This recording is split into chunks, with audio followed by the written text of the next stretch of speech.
What's happening? Brian Tong here, and welcome to Googlealicious. It's all the Google that we can pack inside of a show each week, and there's a lot of it.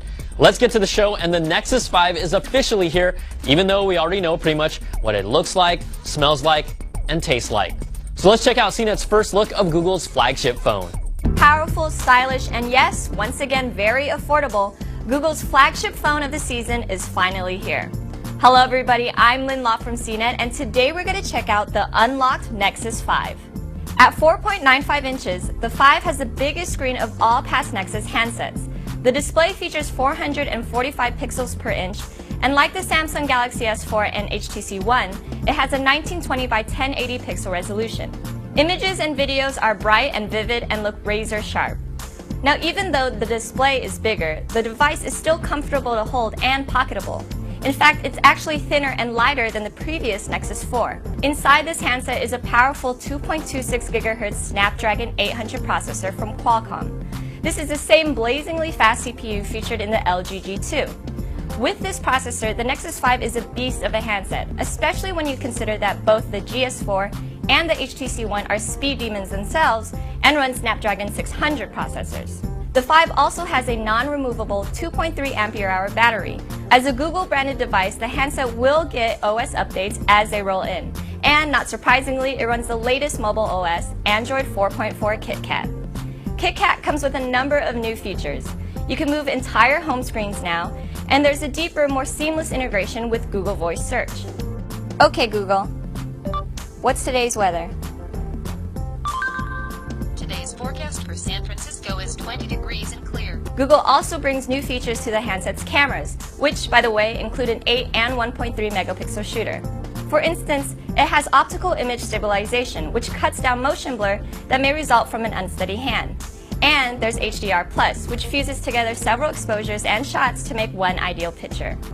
Despite having all these components though, the Nexus 5 is still very affordable. The 16 and 32 gig models cost $349 and $399 respectively. For an unlocked phone of this caliber, that's an incredibly competitive price point. Not only would Android purists find this attractive, but just anyone looking for a solid handset as well.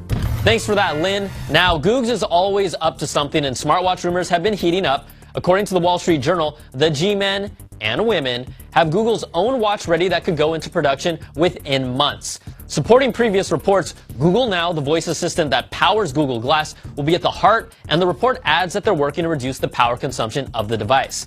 2014, it's the year of wearables and tech, and we're still waiting to see a concept that makes tech worth wearing. Google Now is the foundation of this. Looks like the best idea so far. On to Google Glass, it keeps evolving, and the team posted on their Google Plus page that the hardware will get an update later this year. A new mono earbud has been added for better sound outside, and the revision will also make Glass compatible with new lines of sunglasses and prescription frames. Now, explorers will get their choice of colors if they're interested in swapping to the new unit, and the exchange program looks to start up sometime in November. And it looks like Glass will still take some time to figure itself out in the public space. A California woman was recently ticketed for wearing Google Glass while driving. Cecilia Abate was ticketed and told the law states, do not drive a vehicle equipped with a video monitor if the monitor is visible to the driver and displays anything other than vehicle information, global mapping displays, external media player MP3s, or satellite radio information. This might come down to what was actually being displayed on Glass at the time she was ticketed, but in other public spaces, some bars and workplaces have already banned Glass, and the UK indicated they plan to make it illegal to wear while driving.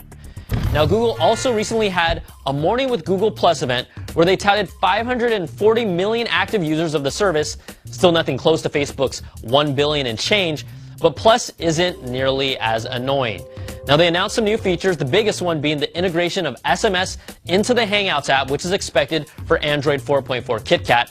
Hangouts also gets location sharing and allows you to click a small icon before posting, and most importantly, really important stuff, there's support for animated GIFs as well. You'll also be able to schedule Hangouts on air and promote it with a dedicated watch page. The video experience has been improved with fixes that also enhance webcam lighting and a bunch of new photo and video features like Auto Awesome Movie that cuts a bunch of your related video clips and puts them together for you in a fun presentation.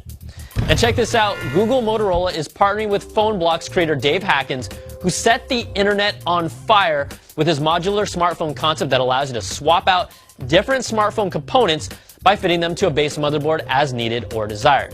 Really, just blow your mind, amazing idea.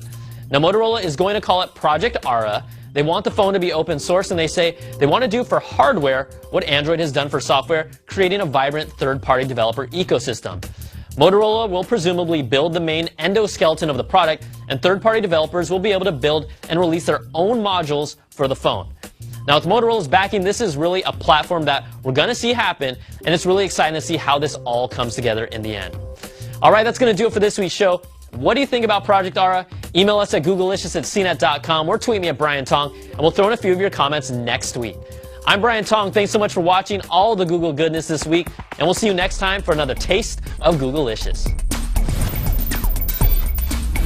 Googlelicious.